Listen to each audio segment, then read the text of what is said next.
안녕하세요. 생명과학 2 세 번째 시간입니다. 두 번째 시간에 배웠던 세포 호흡의 전 과정을 정리해보는 시간 가지고 시작하도록 하겠습니다. 먼저 세포 호흡은 해당 과정, 그리고 피루부산 인산화와 TCA 회로, 산화적 인산화의 순서로 이루어진다고 했습니다. 해당 과정은 포도당이 피루부산 2개로 바뀌는 과정이었는데요. 이 과정에서 2개의 NADH가 만들어집니다. 또 피루부산이 산화되어서 2개 아세틸코에이가 되고 이 아세틸코에이로 TC회로가 돌아가기 시작하죠. 그 다음에 산화적 인산화를 겪게 됩니다. 이 과정에서 10개 NADH와 2개 NADH2가 만들어진다고 했는데 NADH 하나에 2개의 전자 FADH 하나, DH2 하나에 2개의 전자가 만들어지기 때문에 총 12개 분자죠. 그래서 2배 해서 24개의 전자가 만들어졌습니다. 그럼 이제 ATP 생성의 관점에서 보자면 2개의 ATP가 해당 과정에서 만들어지고요. 기질 수준 인산화에서 2개의 ATP, 그 다음에 이렇게 산화적 인산화까지 거쳐서 28개의 ATP 합쳐가지고 32개의 ATP가 만들어졌습니다. 이 화학섬투와 ATP 합성에 대한 실험을 한번 살펴보도록 하겠습니다. 미토콘드리아를 pH 8의 수용액에 충분한 시간 동안 담궈놨다가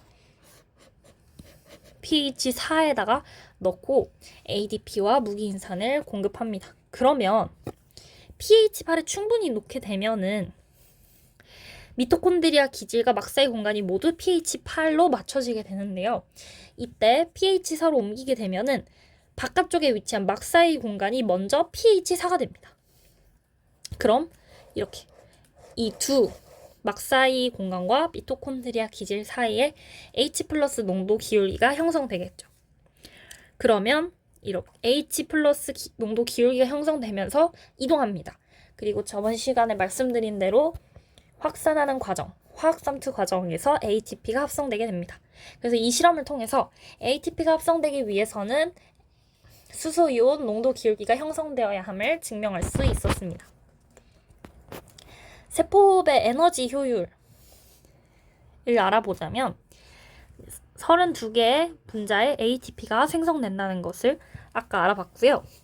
1몰의 포도당이 완전 분해되면 686kcal의 에너지가 방출되고 1몰의 ATP가 1몰의 ADP로 분해될 때 약 7.3kcal의 에너지가 방출됩니다. 세포호흡의 에너지 효율은 약 34%이고 나머지 66%는 열 에너지로 방출됩니다. 마지막으로 산화적 인산화 단계의 ATP 합성 방해 물질에 대해 알아보도록 하겠습니다. 먼저 가와 나를 살펴보면 가와 나는 전자의 이동을 차단시키는 물질입니다.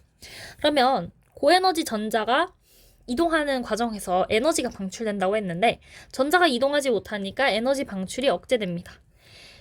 그러면 이 에너지를 이용해서 원래 H 플러스가 이동하고 H 플러스 농도 기울기가 형성되고 ATP가 합성되는 거였는데 가장 첫 단계인 전자 이동이 차단됐기 때문에 그 이후는 모두 일어나지 않습니다. 달을 보면 달 같은 경우는 이쪽에서 H 플러스가 막사의 공간에서 미토콘드리아 기질로 새어나가게 합니다. 그래서 여기는 H 플러스가 굉장히 많았고 여기는 H 플러스가 상대적으로 굉장히 적었는데 새어나가게 되면서 이쪽과 이 막사의 공간하고 미토콘드리아 기질 사이의 농도 차이가 줄어들게 됩니다. 이 H 플러스 농도 기울기가 감소하게 되면 H 플러스의 이동도 감소하게 되죠. 그럼 ATP 합성이 감소하게 됩니다. 근데 이때 전자의 이동은 건드리지 않았기 때문에 전자의 이동은 계속 일어납니다. 자, 그 다음으로 라를 보시면 라 같은 경우는 H 플러스가 ATP 합성 효소를 통해 막사의 공간에서 미토콘드리아 기질로 확산되는 과정을 막습니다. 그럼 이 과정에서 ATP가 합성되는데 확산되질 못하니까 ATP 합성이 일어나지 않게 되겠죠. 그리고 H 플러스가 여기로 이동을 하지를 않으니까 전자 전달기에서 전자의 이동도 점점 감소합니다. 계속해서 이렇게 공급해 줄 필요가 없으니까요. 그래서 가와 라 모두 세포호흡 저해제의 여러 종류 중에 하나다 라는 점 알 수 있었고, 이제 탄수화물, 단백질, 지방의 세포호흡 경로에 대해 알아보도록 하겠습니다. 탄수화물은 다당류나 이당류가 단당류로 분해된 후에 호흡 기질로 이용되고요. 포도당 같은 경우는 똑같이 아까 말씀드린 것처럼 해당 과정, 피루브산의 산화, TCA 회로 산화적 인산화 순서로 진행이 되고 과당 갈락토스는 다당류, 이당류잖아요. 그래서 중간 산물로 전환된 후에 같은 과정으로 진행이 됩니다. 지방 같은 경우는 글리세롤과 지방산으로 분해된 후 역시 호흡 기질로 이용이 됩니다. 글리세롤은 중간 산물로 전환된 후에 해당 과정부터 다시 똑같은 순서로 진행이 되고, 지방산은 아세틸코에이로 분해된 후에 TCA회로 산화적 인산화 순서를 거치게 됩니다. 단백질은 아미노산으로 분해된 후 호흡 기질로 이용이 되는데요. 아미노산이 탈아미노 과정을 거쳐서 아미노기가 제거되고 다양한 유기산으로 전환이 됩니다. 이때 암모니아가 생성되고, 이건 알다시피 요소로 전환되어 오줌으로 배설됩니다. 또 유기산은 다시 피루브산, 아세틸코에이, TCA 회로의 중간 산물 중에 하나로 전환된 후에 똑같은 순서를 거쳐서 산화적 인산화를 거칩니다. 이 그림을 보시면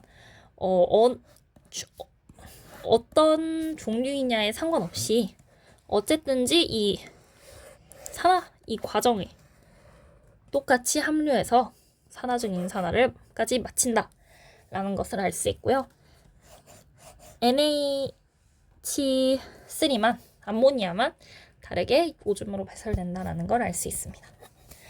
호흡률이란 호흡 기질이 세포호흡을 통해 분비될 때 소비된 산소의 부피에 대해 발생한 이산화탄소의 부피비를 말합니다.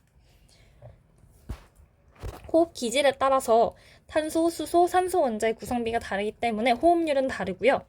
탄수화물, 지방, 단백질이 1, 0.7, 0.8로 다르다고 합니다. 그 다음으로 발효에 대해 알아보도록 하겠습니다. 발효는 O2가 이용되는 산소호흡에 대해서 먼저 알아보자면, 산소호흡은 O2가 이용되는 세포호흡으로 O2를 이용하는 산화적 인산화가 진행됩니다. 그리고 호흡 기질이 CO2와 H2O로 완전히 분해가 되기 때문에 다량의 ATP가 합성되는데요. 발효는 산소호흡이 불가능할 때 약간 대체 방식이라고 생각하시면 됩니다. 피루브산이나 O2가 없거나 부족할 때 중간 단계까지만 이렇게 끝까지 완전 분해하지 못하고 중간 과정까지만 분해해서 ATP를 조금이라도 생성할 수 있는 방법입니다. 분해 산물로는 에탄올, 젖산 등의 물질이 생성됩니다. 산화적 인산화에서 최종 전자 수용체인 O2가 없으면 NADH와 FADH2가 모두 각각 NAD 플러스 FAD로 산화되지 못합니다. 저번 시간에 TCA 회로가 산소가 직접적으로 필요한 건 아니지만 산화적 인산화 과정과 연관이 되어 있기 때문에 산소가 없으면 일어나지 않는다라고 했죠. 이 이유 때문입니다. NAD 플러스와 FAD가 고갈돼서 TCA 회로가 중단이 됩니다. 그러면 해당 과정 역시도 산소는 필요 없지만 NAD 플러스는 계속 공급이 되어야 한다 했는데 NAD 플러스가 고갈된다 했어요.